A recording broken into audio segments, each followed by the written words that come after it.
नमस्कार मित्रों, चुनावी प्रचार के सिलसिले बदल चुके हैं। हो गया चुनाव, थोड़ा बहुत रहता है वो अंतिम चरण में, वो भी पूरा होने को है।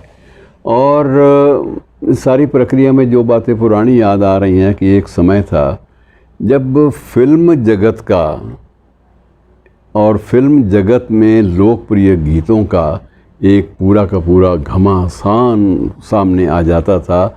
और वो जो गीत थे, पुराने किसी फिल्मों के गीत, वो दोहराए जाते थे, गाए जाते थे। और ये गाए या तो मंचों से गाए जाते थे और या मंचों से ना भी जो गाए गए, वो रिकॉर्ड की शक्ल में श्रोताओं को बांधे रखने के लिए भी गाए जाते रहे और लिखे भी गए बहुत सारे गीत। ये बात अलग है कि जब आपातकाल लगा तो किशोरदा के बहुत सारे गानों पर या उनके गायन पर या उनके जो गाए हुए गीतों के प्रसारण पर प्रतिबंध लगा दिया गया था कि इनका कोई भी प्रसारण प्रसार भारती से या तत्कालीन आकाशवाणी से प्रसारित नहीं होगा, ऐसी पाबंदियां भी लगी थी। बहरहाल ये सारे विवादास्पद विषय हैं। पाबंदियां क्यों लगी, किसने लगाई, इन बातों से कोई हमारा सरोकार नहीं है कि उनका जो काम है वो अहले सियासत जाने। तो अपना पैगाम मोहब्बत है जहाँ तक पहुँचे, तो ये हमें तो इस बारे में थोड़ा सा दूरी बनाकर चलना है। और वो इसलिए भी चलना है कि सिर्फ चर्चा करनी है बहुत सारे फिल्मी गीतों की जो अपने अपने वक्त में चुनावी संदर्भ में लोकप्रिय हुए, लिखे भी गए, गाए भी गए। और मित्रों, इसमें शुरुआत में पहले ज़िक्र आता है नया दौर फिल्म का। बहुत सारे गीत ऐसे थे, साथ ही हाथ बढ़ाना, और बहुत सारे ऐसे गीत थे जो लोकप्रिय हो गए मंचों की दृष्टि से। और मंचों पर भीड़ को बांधे रखने के लिए इनकी प्रस्तुति जो है वो अनिवार्य मानी जाती थी। और इसी प्रकार से साहिर लुधियानवी के बहुत सारे गीत जो है फिल्मों के, वो भी लोकप्रिय हुए।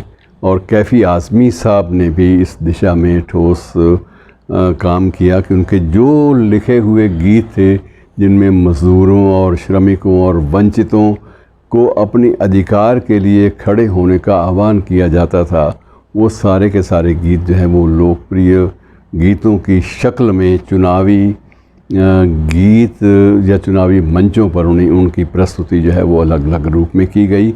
तो मतलब ये है कि फिल्मों के या फिल्मी गीतों की जो भूमिका है वो कभी कम नहीं हुई। और कालांतर में जब नेहरू जी का निधन हुआ और उसके बाद शास्त्री जी प्रधानमंत्री बने, और वो भी ज़्यादा लंबी अवधि नहीं काट पाए, ताशकंद में जो हुआ वो आप सब जानते हैं। लेकिन इस दौरान में कविताएं बहुत सारी आईं, गीत बड़े आए, फिल्मों में भी बहुत गीत आए। और उन सारे गीतों की चर्चा अब यहाँ समय आपके पास मेरे पास कम है, तो ये इन गीतों के आधार पर बहुत सारी जो मंचीय संस्कृति थी वो रची गई। और उसमें अलग अलग मुद्दे भी निकाले गए। अब महंगाई के बारे में जो गीत था बहुत ज़्यादा लोकप्रिय हुआ।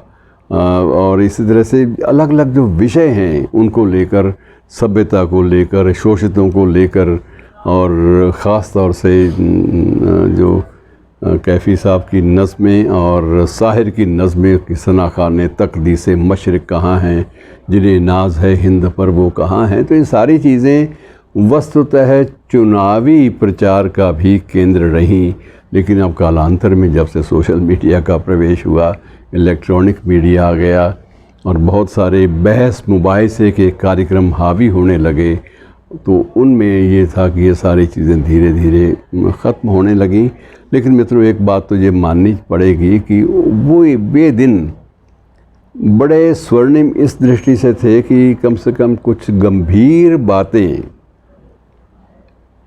कविता, गीत और फिल्मी गीतों के माध्यम से मंच से सुनी जाती थी, पढ़ी जाती थी।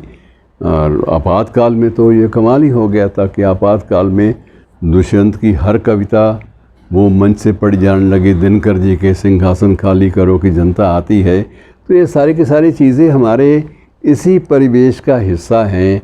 लेकिन उस परिवेश की जो सांस्कृतिक जो बातें थी, जो साहित्यिक बातें थी, जो अवदान थे, जो कंट्रीब्यूशन थी, वो धीरे धीरे सोशल मीडिया खा गया, इलेक्ट्रॉनिक मीडिया खा गया। और हमारी अपनी जो निरंतर परिवर्तित होती हुई, विकृत होती हुई भाषा उन्हें खा गई, निगल गई। शुक्रिया दोस्तों।